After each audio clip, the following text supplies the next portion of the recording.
This week, we're going to have Duey critique my newbie squats, discuss if you need carbs to fuel workouts, and an influencer craps all over running. Is he right? Let's get into it.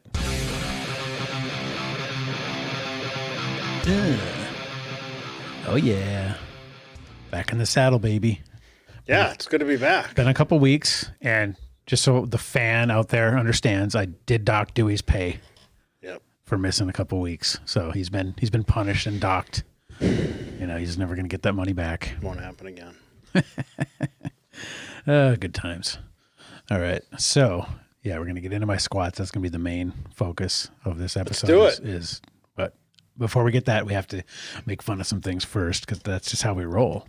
Right. So it passed St. Paddy's Day now, but when we were going to record the last one, I found this next to near St. Paddy's Day. I found this nutrition facts on this McDonald's Shamrock Shake. They should just put none, which is stupendously awesome. Okay, first of all, look at the calories on this bad boy. I can't get past the arrow.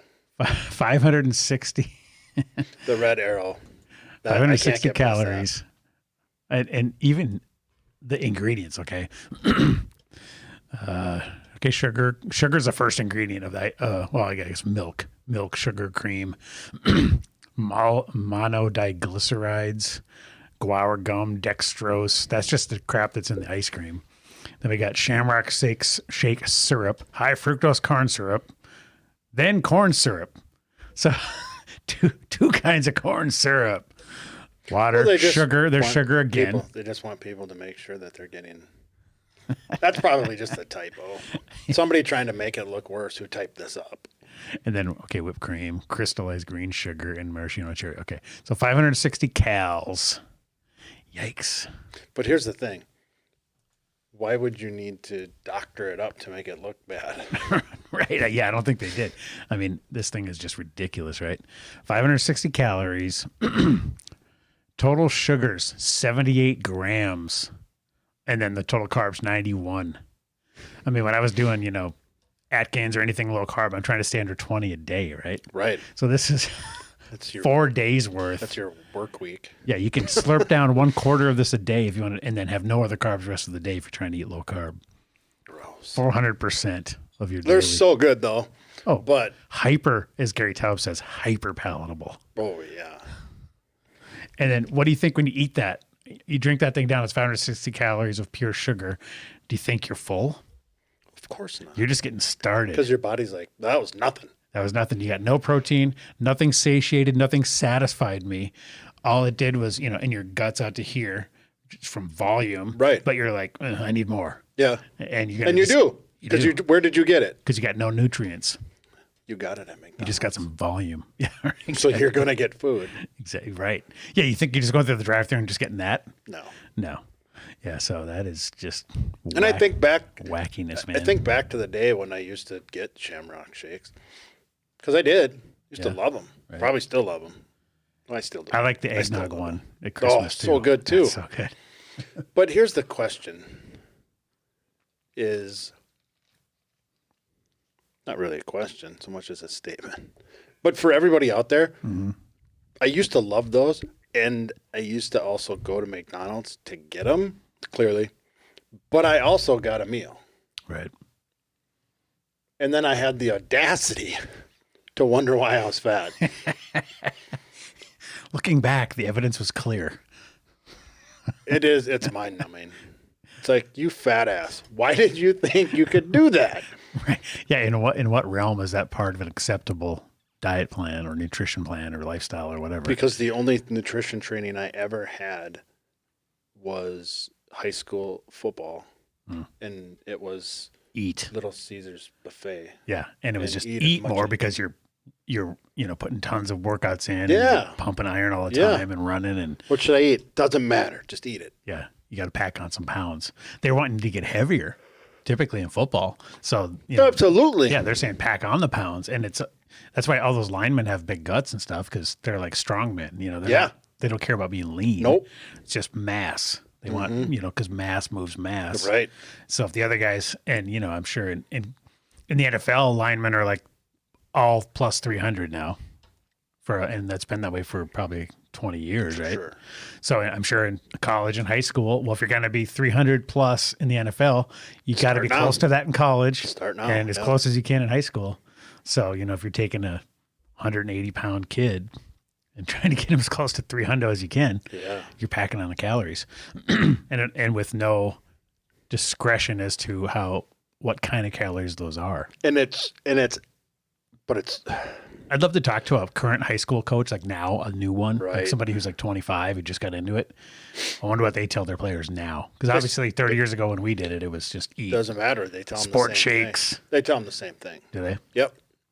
And here's the dilemma is that you alluded to it when you said mass moves mass.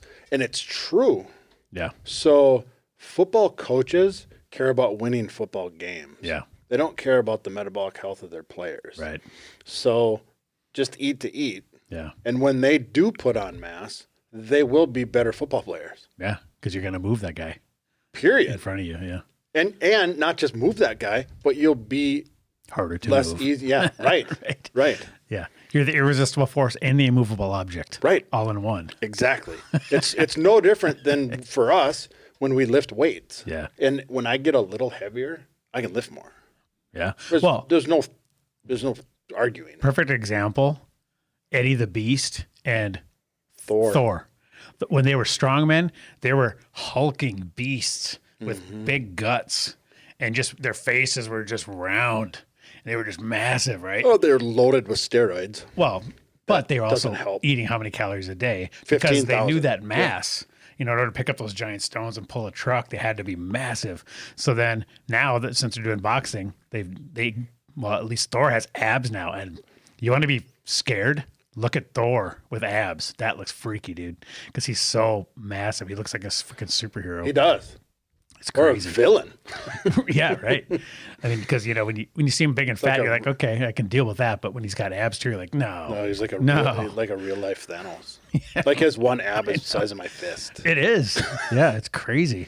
So yeah, that's as soon as they didn't need to be strongmen anymore, they shed a lot of Well, that then weight. they boxed. And they're boxing, so they Thor want to knocked try his to. ass out. Yeah, did you watch that? I watched the highlights. It's pretty interesting. Yeah, I saw actually, like, I happened to be on my computer, and like 5 minutes before it started, somebody said, "Hey, anybody gonna watch this?" It was in like one of the home gym workout Facebook groups. Somebody real? posted a link to it. No way. So yes, I just popped it on, streamed it over to my TV, and happened to catch the whole 20-minute thing. Oh, you should have So sent it's it to pretty me. cool. But yeah, Thor just obviously he put the time in, and He trained. and it's funny because Eddie was like he had that thing where he's like leaning back and he's like trying to block him, and then he just with his one hand he's waiting for Yeah. the haymaker. Yep. That was pretty funny. But to his credit, I watched a few videos of him eating crow afterwards. He did. He came out and he said, He outboxed me. I got bested. Yep. Yeah. and He he owned was a it. dick before. in He the run up. was trash talking.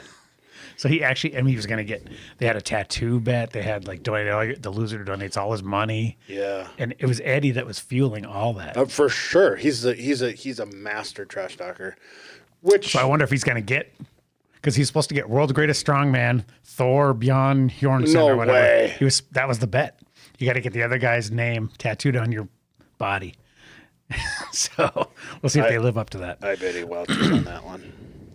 Yeah, I bet he welches on that. I mean, I don't know how you could do that. I would have been like, Unless it's microscopic, like on your ass or something. I would have said, psych. Just kidding. I had my fingers crossed. Yeah, exactly. All right. Well, on our last episode, we talked about our new man crush, right? Dr. Yeah. Anthony Chafee. Or your doom man crush. Yes, mine. I still have Carnivore guy. He's American, but he lives in Australia. He's a surgeon, and he's kind of a rising carnivore star. And it's an interesting kind What of. does that mean? Well, he's popping up in he's starting to do podcasts, YouTube videos, Okay. starting to see him in all the carnivore groups. Sure. And he, how Saladino's kind of drifted into I like honey and eat berries and stuff. And And You went know. from berries to just fruit. yeah, so, Even but this guy's a purist. even Liver King's fruit Yeah. And, and potatoes. so really this guy and like Sean Baker are the only two almost like purists anymore. So this guy's kind of almost replaced Saladino as kind of the pure carnivore guy. Yep. And he stands by it. I mean, if you listen to his podcast and stuff, he's very, it's all, in fact, he just says hard facts. That's like the title of, a lot of his episodes, just hard facts only, and he just goes through and demonstrates. But I actually asked him, he was in a group and I asked him a question and he responded. So and it was because my thing that I'm always questioning is, because you're always saying, I need the carbs to fuel my workouts, right? And that's kind of the prevailing wisdom, even with Zach, what's his name, with Sean Baker, his distance runner. Yep. It's not like he's chewing a raw ribeye as he's running his 100 miles. No, he squirts some glucose in there. Around his training and his competition. Right. So, there's always that kind of lurking there. So I just straight up asked him.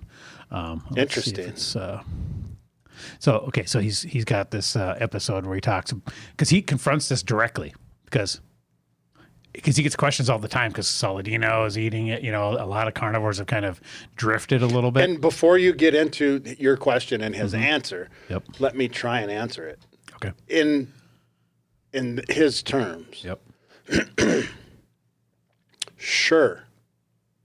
For extreme sporting, carbs are beneficial, but for longevity and overall health, for the average Joe or Jane, unnecessary. Close, but he doesn't even go that far. Then he's wrong. Well, that's what we're going to talk about it. So you got to watch this episode. It's really good. I'll post it in the show notes. He talks about why it's unnecessary, and he thinks Saladino and these guys have. His theory is they've drifted because they're eating too much organ meats, and these things have things in them that are not necessarily beneficial, and you get overloaded on certain vitamins and things, and it's causing thyroid problems, and that's causing them to drift. And if you just stick with the muscle meat and eat to satiety, that's all you need. So I asked him directly. I said, okay, I'd love to hear how you refute people who say they need carbs to fuel their workouts. I just straight up asked him, right? For sure. CrossFitters, runners, etc. When they eat zero carb, they drag in the gym. Well stated, right? Yep. Perfect question. And he goes, so you're saying, and then somebody, of course, attacks me immediately. So you're saying Sean Baker and Dr. Chafee drag in the gym? I said, no, I'm not saying it. The people who say it are saying it. I want to hear a person more educated than I explain if that applies to all, or are Baker and Chafee outliers. Okay, because fair response. Baker, I mean, he's sprinting on the Airdyne. Yeah. He's just going balls out. He rows at world class, but all he eats is ribeyes. But that's sprinting. Right. Do that for 90 minutes. Right. So is it more of an endurance athlete thing? Okay. So then we go back and forth with this person. And then, so then Chafee actually responds. He said, after 24 hours without carbs, your body will make all the energy you need from your fat stores. I did a talk on high performance training on carnivore where I covered this on YouTube, and I have done a few posts on Instagram as well. I'll look and see if I can find some links. So then I'll post all these links of the responses so people can take them in. Sure. So, it's got a long, thing talking about bodybuilding. Bodybuilding is not performance. Right. So, but it was just related kind of, because he was talking about, because people ask him all the time, well, how do you, don't you need carbs for this, this, and this? And his point is he hates the bulking and cutting thing, because he says, really, when you're bulking, you're just adding a ton of intramuscular fat and glycogen to your muscles, which only make them appear larger. But in fact, the muscle is intermixed with intramuscular fat. This is like marbling on a steak. And it's brought about by the same exact mechanism, eating carbs. So then he talks about that. What a stud, by the way. Yeah, he's fit. Yeah, very. He's fit appearing. Wow, right. Yeah, aesthetically, very. Yes. But yeah, if he runs 100 miles, I don't know how he would do. What's his Fran time? Right. I don't know what that is, but that's got to be it's a CrossFit workout. What's his AMRAP? Fran, Marpa, ASCAP. Okay. So I'll post all these links where he responds, and people, I don't want to belabor the point. People can go into it on their own. So he's got a lot of good information if you're into carnivore. And he's a purist. I mean, he literally says when he went to his mom's house and she put some like thyme and rosemary and stuff on the ribs or whatever, he ate it and then he was like depressed for like a day. Like it instantly affected his mood. So I think he's kind of hypersensitive, kind of like Michaela Peterson. Right. So he might be one of the people that are extra susceptible. So he said he feels like a superhero when he's just pure pure carnivore, any type of carbs or even seasonings, and he's affected. So interesting stuff. So I'll post all those links So for everybody. beef and salt. Beef and salt. And he, if you watch some of his YouTube videos, he basically, his fridge is just ribeyes on the shelves. That's all it is. And he salts them up and It's cost prohibitive. yeah, well, he's a surgeon. That's so $1,000 fridge. he's a surgeon. Right. Well, he eats nothing else. Right. So he doesn't have fair, to buy their food. Fair. And actually, it's not that much because, the satiety per calorie is so high that he doesn't probably consume as much groceries as a regular person buying, prepackaged shit from the grocery store. So, yeah, but his fridge is just steaks with salt on them drying out and aging. Badass. And then he takes one that's like, 3 weeks old, and that's the one he makes. And then he's got the other ones getting ready. And yeah, that's what he does. My stomach just growled when you were describing that. Exactly. So speaking of meat and such, and then here's another, I'll post this too. The guy's built, He was a professional rugby guy too before he became a surgeon. So I'll post this episode where he talks about high performance training on carnivore. So he addresses that He could straight up. Yeah, and he could be juiced to the hill. Yeah, we don't know. He hasn't addressed that. Right. I don't know if anybody's asked him that. So, I love to shit on Bill Gates, right? I'm going to do it again right now. So this article just came up. I don't think he's too worried about it. Right.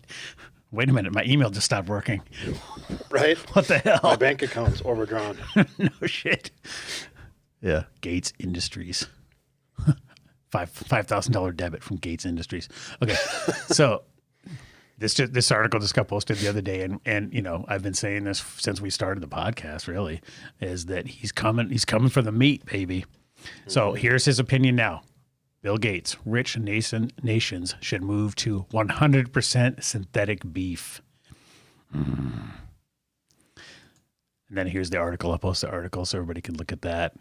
Basically, his contention is that that's the only way we're going to address climate change and all the other problems that he has with producing actual meat from cows.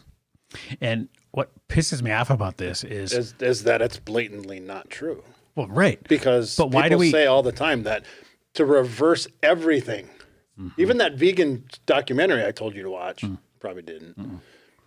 They say in there that I only accept views that support mine. Right. I knew that. They said in that documentary, that a marginal reduction in beef production would reverse everything. Right. Not getting rid of it 100%. And I'll even would disagree with that contention. I don't think that's even true. I think regenerative ranching is the way. Yeah, but they're not doing that. Right. It's not regenerative. But I think that's the way, though. It's mass. Based on the amount of available land, because the weird thing is there's so much available, only so much, and a tiny sliver is available for farming as fertile land. Like, we live in it right here in the Red River Valley. I mean, we're in the patch, right? But something like 80% or 90% of the world's land is not suitable for farming. But a much larger percentage is suitable for ranching because cows can run over rocks. Right. They can eat what's there. You just described Wyoming. Exactly. There's no right. crops in Wyoming. So to me, that's just barely grass. The regenerative ranching that's the path forward. Yep. But the problem is the Bill Gates types say, oh, they're farting and burping up all the methane. And well, what they don't say is that methane has a 10-year cycle. It goes away. Right. It doesn't just accumulate. Like, remember in the 80s, the ozone layer from hairspray and, the hairspray and all the crap in the ozone layer. I remember the acid We haven't heard about that, have we? I heard the acid rain, or I remember the acid rain, yes. Episode on Different Strokes. Yeah, Kimberly Drummond's hair turned green because she washed it with that rainwater from the deck. But yeah, so the whole cows burping and farting methane is, that's part of the natural cycle of things. It lasts 10 years and it comes back down as condensation and it's reabsorbed into the soil and they shit on the soil. And, that to me is the path forward. Anyways, why do we, just because somebody's really good at computers, why are they assigned this knowledge about climate, vaccines, they're not assigned it. All the other crap he's pushing. They're not assigned it. But why do we default to him? Because he has a voice. Right, but why do we defer to him and listen to him? That's what I don't understand. I mean, he's on all these panels as like some expert in this shit. You know what he's expert at?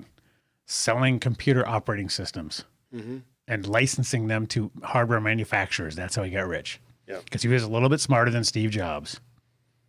That's it. Debatable. He was a little more successful. Well, a little more ruthless, actually. Yeah. Right. And willing to, do whatever it took to outpace him. Right. But why is he now an expert on vaccines, on climate change, on, nutrition? Well, I say, and that this meme just made me laugh. Because part of it is the whole. Part of it is the whole.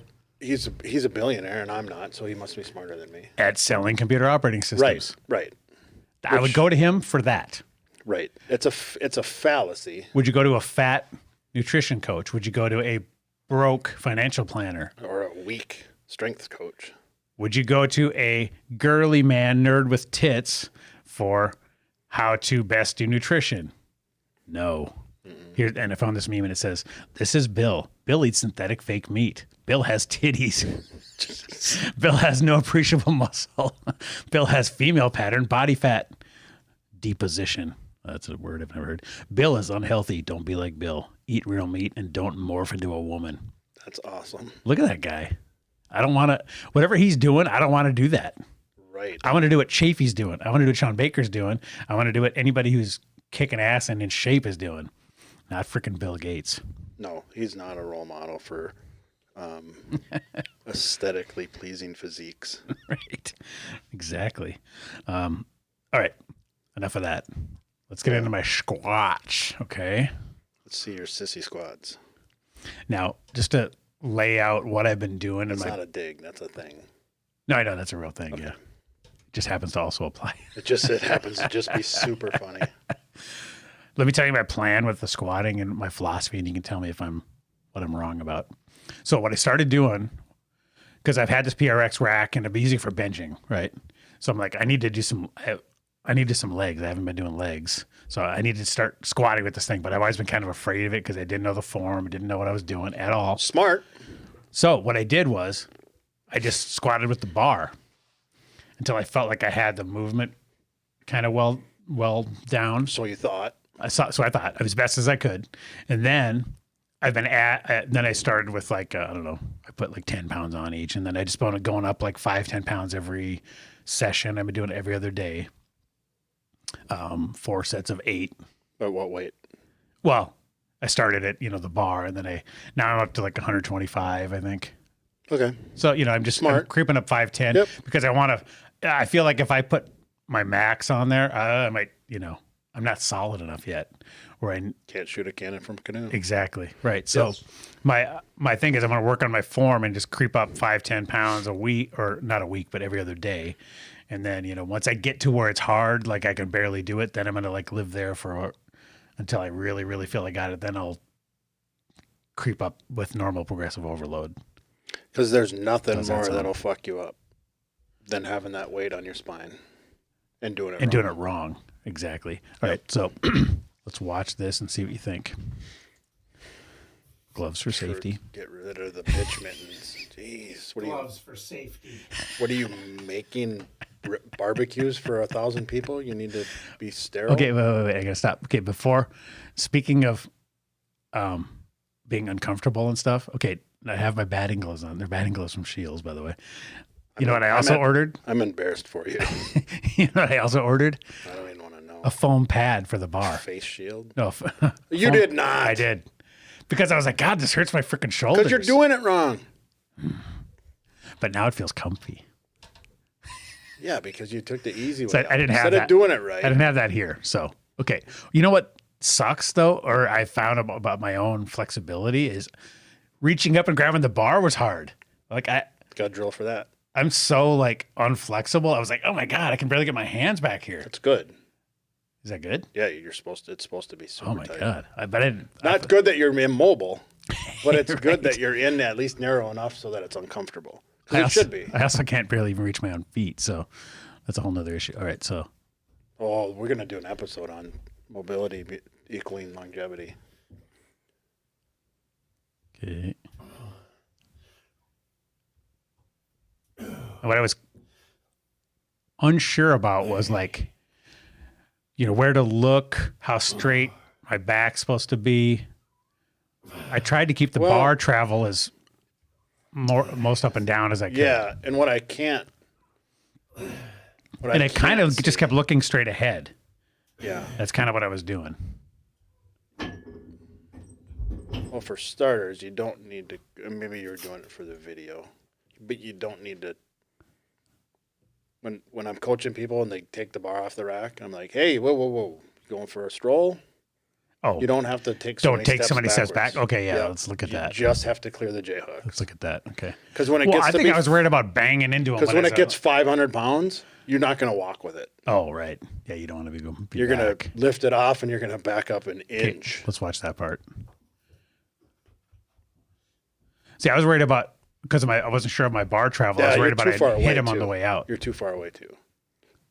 So I only took like 2 small steps back. It wasn't too bad, but I just don't want to hit him right there because I figured that would fuck me up if I was going up and I slam into the J hook on the way up. See, and here's the concern. Does that ever happen, or is that just all unfounded? The time. Okay. No. It's very, very common, even for experienced. Yeah, absolutely. Here's what I can't tell from this view. I'd need a straight-on view. From behind or the front? Front. Okay. I can film it from the front.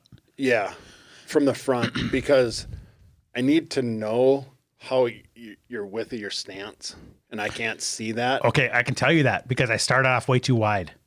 When I was just doing the bar, I thought like I had to be really like way out here, and then now I'm almost right beneath my knees. Is that you should be a little wider than shoulder width. Slightly. Let's start though, but that's where I was going with this story. Is everyone's squat is different, and it's based on your femur length. Oh, right. So one thing, if I'm guessing, but maybe you are, and I just can't tell, is. Now, how about my feet position? They're slightly outward. Slightly outward, except your weight is still. You can watch closely. Your heels come off the ground. Okay, let me see that. Right there. Oh, yep. At the very bottom. Yep. Well, that's why you're doing that. That's probably some of my unflexibility. It is. You're making up for your lack of mobility. Yeah. Right. So, and what you're doing. Because squatting that far was hard.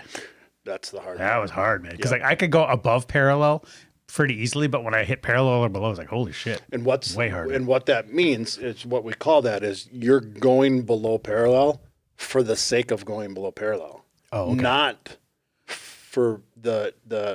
So the perfect squat is not always below parallel? It is. Oh, it is. But if you have it, if you don't have that mobility wise, then that's not your perfect squat. Not yet. Right. So only just go took more to effort. deep. Took a lot more effort. Well, and you didn't do it right though. You're watch when you get to the bottom. You're it's called butt wink.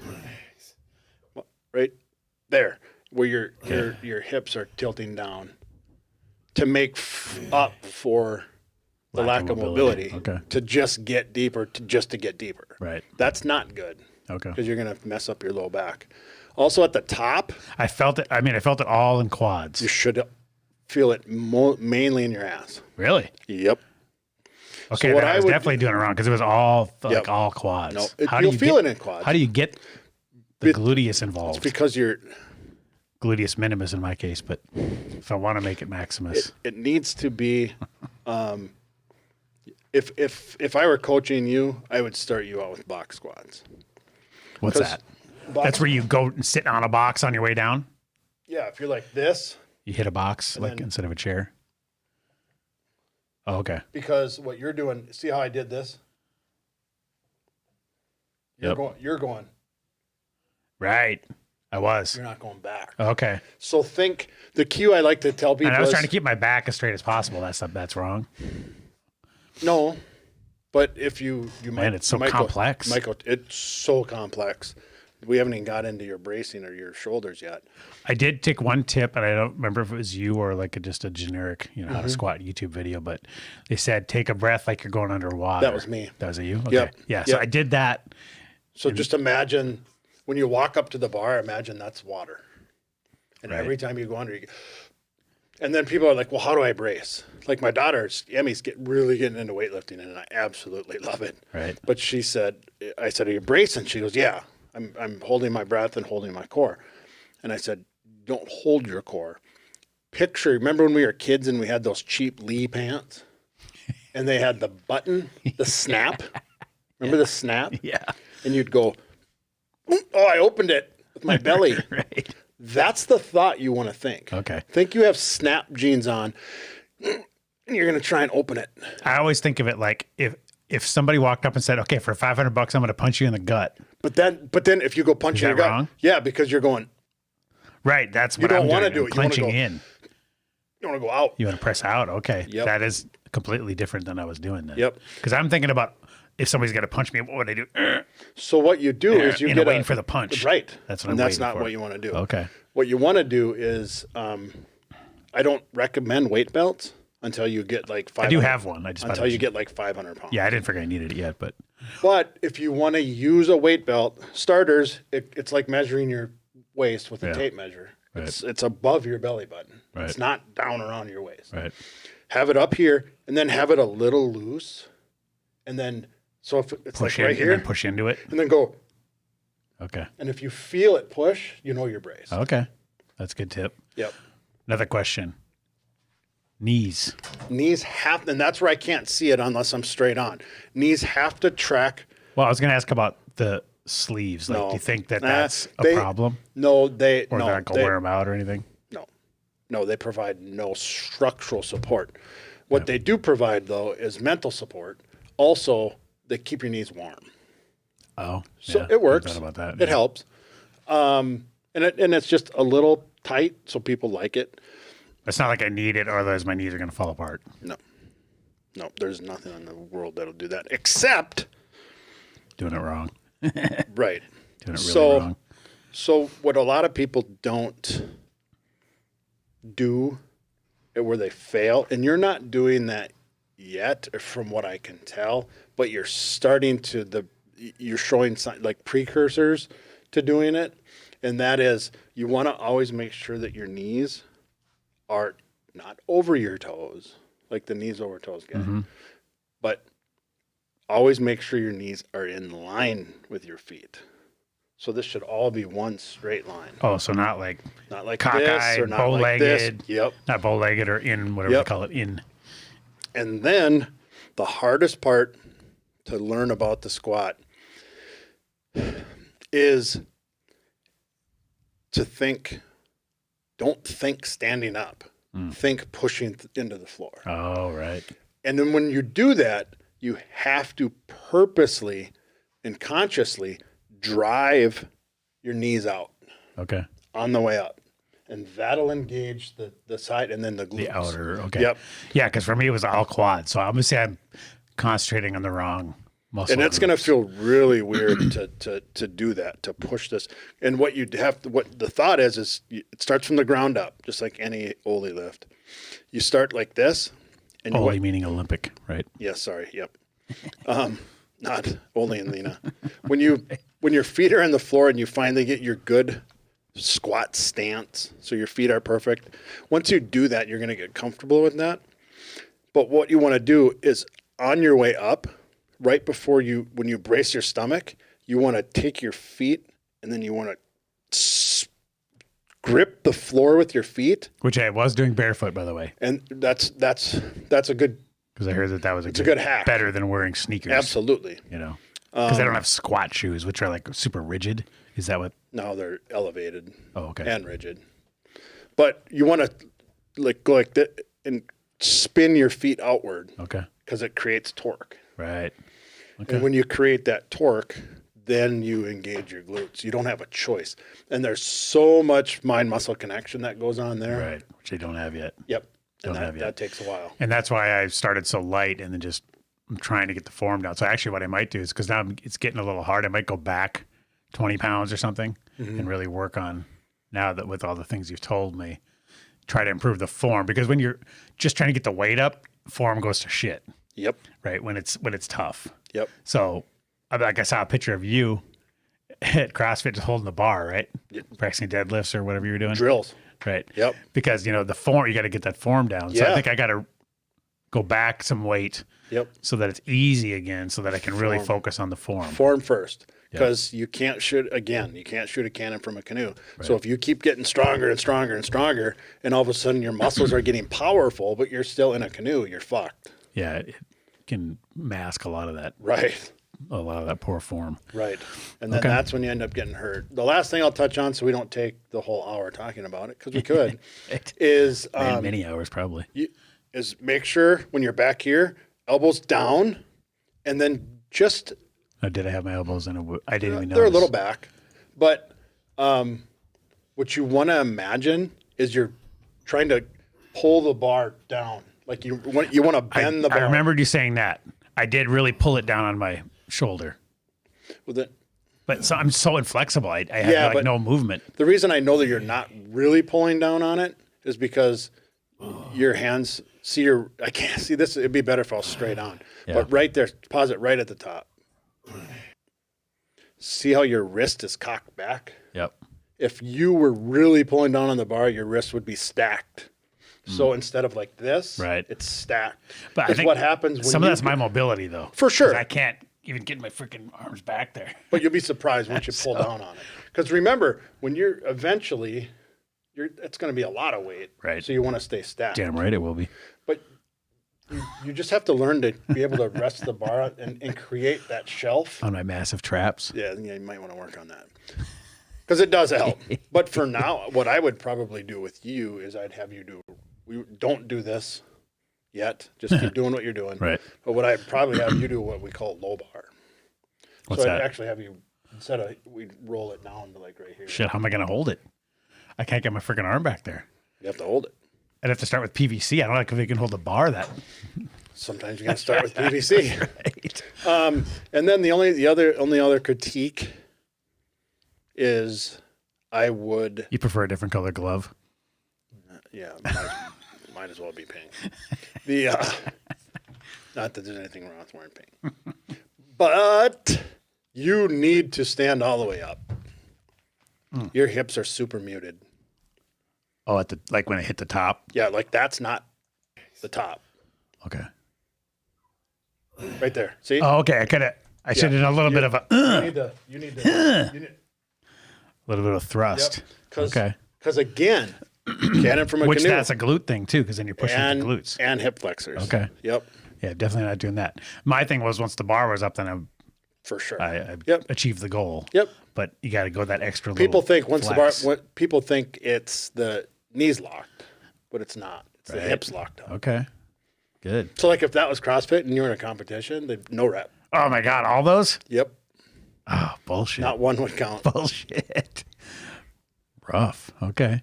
Hey, this is why we do this. This is why you are below parallel though, and the best way to it took some effort. Yeah, exactly. So speaking of a drill, before you do your squat session, do a super long warm up, and one of the things to do in the warm up is to sit with just the bar on your back at the bottom of that, and just sit there. Oh, just hang out. Just sit there. Just to get used to it. There used to be a thing called the 10-minute challenge where people would sit in the bottom of squat for 10 minutes. Just the bar? No, body weight. Oh, yeah, right. Fuck. That would be squat and scroll. Most people can't do that, I bet. Squat and scroll was the Mind Pump guys challenge. Okay. Where you sit in a squat and scroll Instagram for 10 minutes. Yeah, I think 99% of people who don't squat regularly could not do that. No. Definitely not. Nope. Or go below parallel. But just remember, all you got to do to be able to know if you're below parallel or not is to just draw a line. Right. It's that easy. Yep. Yeah. Okay. Well, good. We'll have like 17 things to work on. And you're probably a little lower than parallel there because a high camera won't really tell. Because parallax error. Yep. Right. So you have to, if I was like this and I was with you. Yeah, you almost have to put the camera at knee level. Yep. So you can see exactly if it actually drop it. Yep. Yeah. Okay, good. Well, I got a lot of stuff to work on there. But all in all, it's solid. Tough to remember all this crap. And you got to work on your mobility so you can stand up. Right. I mean, when I had long hair, I couldn't even put it in a ponytail. I could barely reach back there and put my hair in a ponytail. Before I started CrossFit, I couldn't put my collar down. Oh, shit. It's like your own. Yep. My dad, Mel, can you put this down? Oh, my God. And she had to, yeah, my mobility was bad. It's still bad. And as I get stronger and my muscles get bigger, it's worse. you know, like Well, that's a whole other show. right. That means you have range of motion issues. and not like Yep. I'm comparing myself, but like, you know, those giant steroided out bodybuilders can't even comb their hair just because their muscles are literally in the way. They're called muscle bound, and they are because they're shitty reps, Right. And they want to be muscle bound, Right. They're 'cause it going makes for them look hypertrophy. bigger. That's all they care about. Yep. Yeah. Yep. That's why a lot of the CrossFit folks don't look super bodybuilder like, No. super jacked, They just look lean. because it's functional. Right. They need it to straighten out.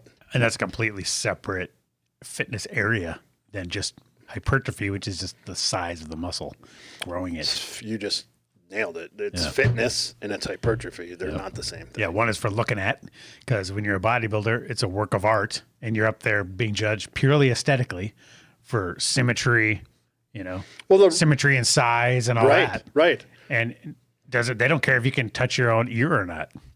You know, Doesn't matter. That's not part of the judging. no, it's just how much tanning oil they got on, and you know, the symmetry, and then and that's it. The But joke, the running CrossFit is, joke. can you do this? Right. Fast. And they don't care how you look.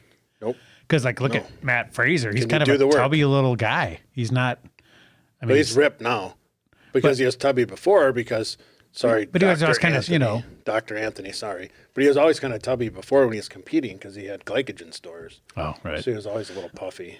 Yep. But the running joke in CrossFit is, well, it's my running joke, really.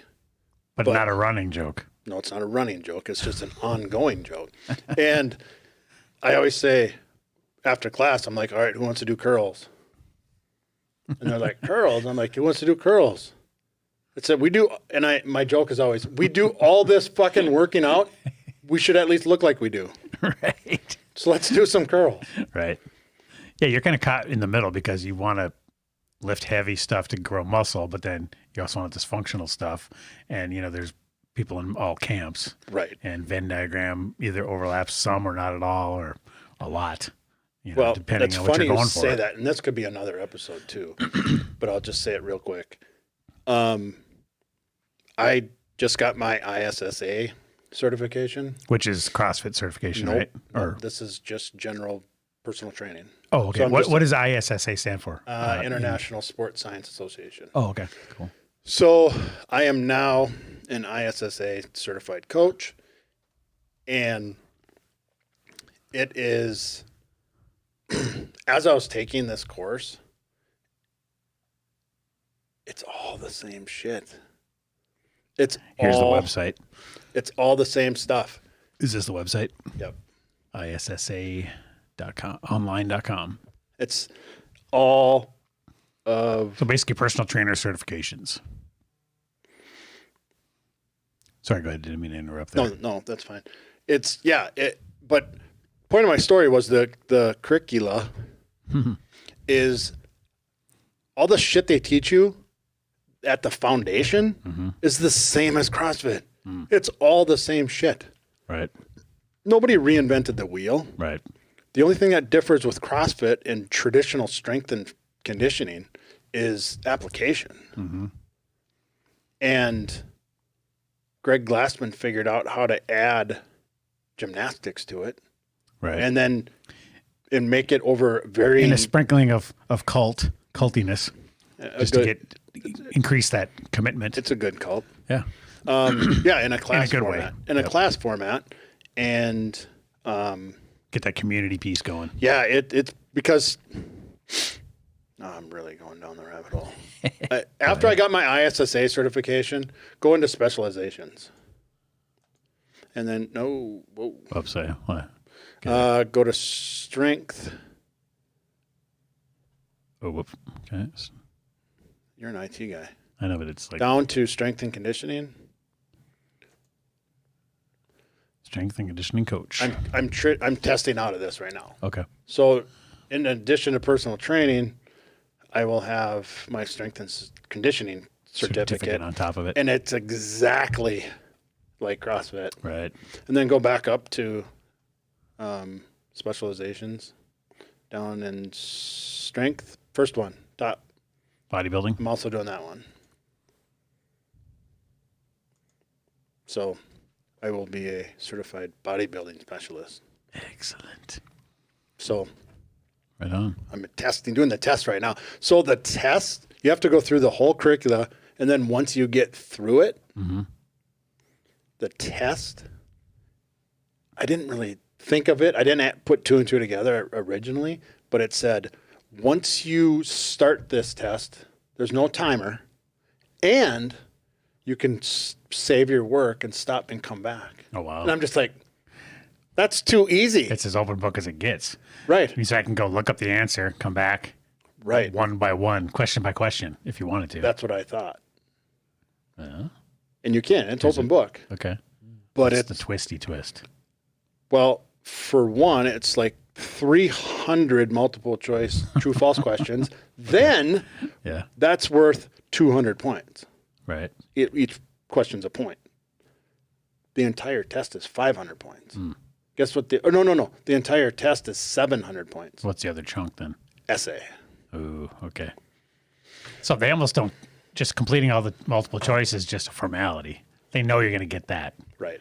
And then they're going to be it's like, really about the essay. You did a good job. You got 100% on the questions. Now prove that you know. Does he understand? Can you apply it? Does he understand? Yeah. Yep. That's completely different. Yeah. Good. So, but I'm not worried about it. But the testing it's no joke. Right. Well, it shouldn't be. Right.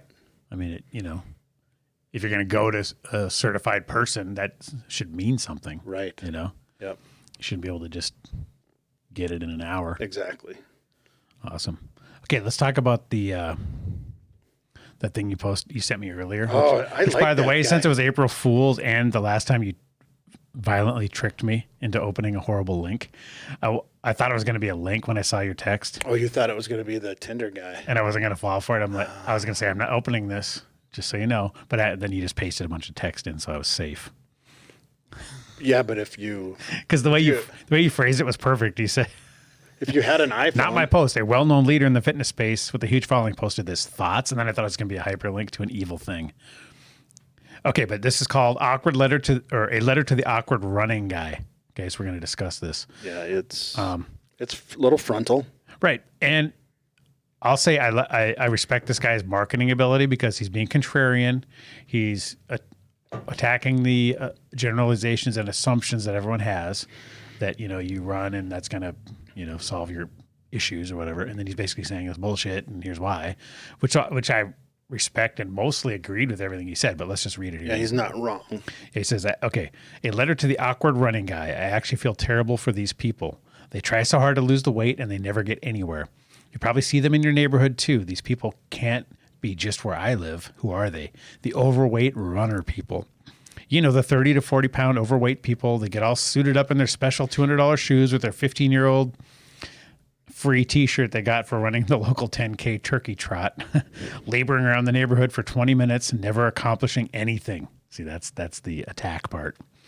I'm not against running. But he's not wrong. No, exactly. I'm not against running, but what they do isn't running.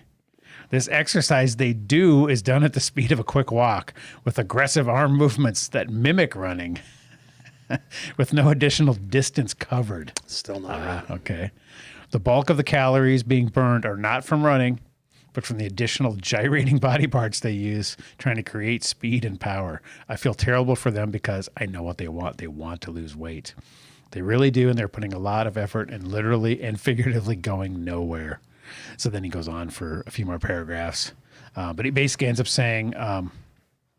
I want to give you the cheat code. I want you to learn how to lift weights. At first, it's going to feel awkward. It will feel like you aren't doing anything. Your heart rate won't be as high. You may not be as sweaty, and you may think you're wasting your time. You aren't. What you're doing is building muscle. When you lift weights, you are burning calories. In that process, you break down muscle tissue. It triggers your body to repair that muscle. That process requires energy burning calories and is not done at the gym. Yes, you'll be burning calories even when you're not working out. That we've talked about that. He's just trying to. Times. He's basically selling and raising your BMR. Yeah, and he's pushing resistance training Yep. as an alternative to running. When people say I'm 40 over, and they immediately jump on the treadmill or they go to Rustad Center and do laps, right? Or they, like you said, trot around the neighborhood for 20 minutes a day thinking that that's going to work. And I've personally experienced this because when I first started to get chunky 11 years ago now, and I was creeping up in pant size And, you know, it was for 38, whatever, 39. And I was like, all right, screw this. Bought a treadmill, put it in my basement, did it religiously and pretty aggressively, like, you know, a good pace. I was sweating my balls off, half hour every night, like without fail, because I knew secretly deep down I didn't want to change my diet. So I did that as a way to outrun it. Attempt to avoid doing the hard thing, which was changing the diet. Did it for 6 months straight, didn't lose a pound. Same gut, you know, exactly the same spot, didn't, you know, clothes fit the same, did not make one move. Then I found Gary Taubes' book, Good Calories, Bad Calories, realized, you know, carbs were my particular issue, overconsumption of that, not enough protein, all that. Started eating low carb, dropped a pound a day for the first 20 days. It was like complete, you know, opposite of what I anticipated. Yep. So I didn't know about weightlifting then, you know, so I've since learned that really that's the key, because I got skinny to the point where my friend at work who came up to me and goes, "Are you sick?" Yeah. Are you not feeling well? Because I was skinny. Yep. But Yeah, now people come up to me and go, "Dude, what have you been doing?" Right. Because for me, the secret was the nutrition combined with lifting as heavy weights as I could do in a progressive overload fashion. Right. And doing that often. Right. To me, that's like the magic key, the silver bullet. Well, it goes in line with what I said. Combined. What I said on Facebook this week too. It goes in line. You had a with lot that. of truth bombs this week. Yeah. Like, I don't know if you come up with these, but you had like 4 or 5. I'm like, ooh. Usually good. when I'm running. In your turkey trot. Yep. 10K. That's when I think. Now, okay, I want you to, now that I've said my piece on this, I want you to respond to what he said, because you do run. You like, I jog a lot. you know, rucking and all that stuff, and you know, you had your wife drop you off 10 miles out of town, and Yeah, but when did my question, when I was reading that post from that guy, I get it, shock and awe. yeah, He's trying marketing. he's trying to shame people into spending money with them. I get it. But the first thing that popped into my head was, when did the word jog or jogging get removed from the dictionary? Because Like, he's shaming them for saying you're not running. yeah, but they're jogging. They're jogging. But why do we have Why to is go? that not valid? A valid form of exercise, you mean? No. Why isn't it valid to call it that? Right. It's like, well, I was running this morning. Oh, really? How far did you go? Well, I went Around the block three twice. 3 miles. Oh, yeah. How long did it take you? An hour. Well, that's not running. That's jogging, yeah. And then Right. it took the PC world to go, you're shaming them. We're all runners. Right. No. No. If anything under 10-minute mile is jogging. Right. That's slower than a 10-minute mile Yep. is jogging. And guess what? 80 to 90% of my training is over 10-minute miles. Right. So I jog a lot. Mm-hmm. But it's easier to just say run. Yeah. What are you doing tonight? I'm going running.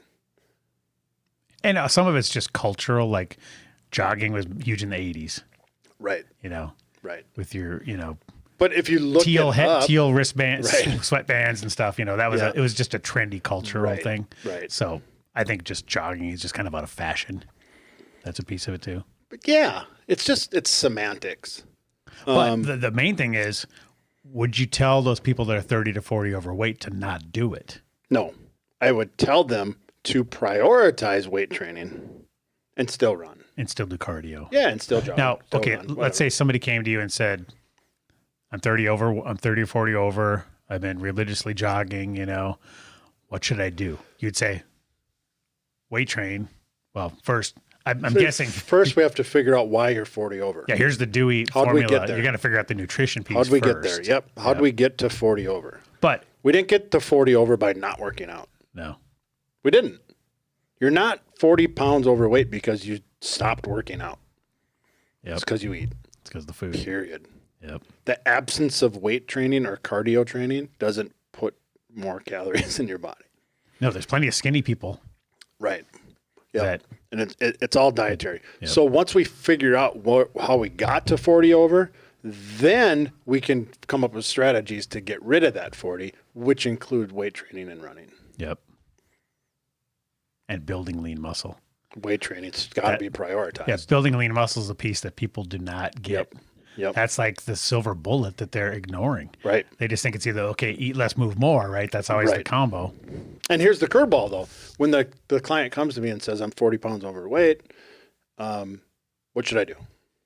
Well, first we got to figure out how we got the 40, and then now we can come up with a strategy to get rid of the 40. We're going to prioritize weight training, and then we're going to add some cardio and conditioning. Because your heart's a muscle, you have to improve your cardiovascular health. You can't just do resistance. That's why I like Reacher, Alan Rickson, how he phrased it. He said, do something that makes you sweat, gets your heart rate up, works your heart and your muscles every day, every week, or every, many times a week or whatever. Sure. Yeah. But he didn't just say lift weights. He said that, works your muscles and your heart. Well, there's energy pathways. Yeah. And in order to achieve elite or pinnacle homeostasis, you have to train all of these energy systems.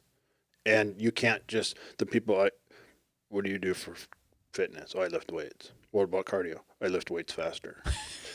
No. Right, just no. Because those guys, if they ever get chased by anything, they're huffing and puffing out of breath in 30 seconds and done. Right.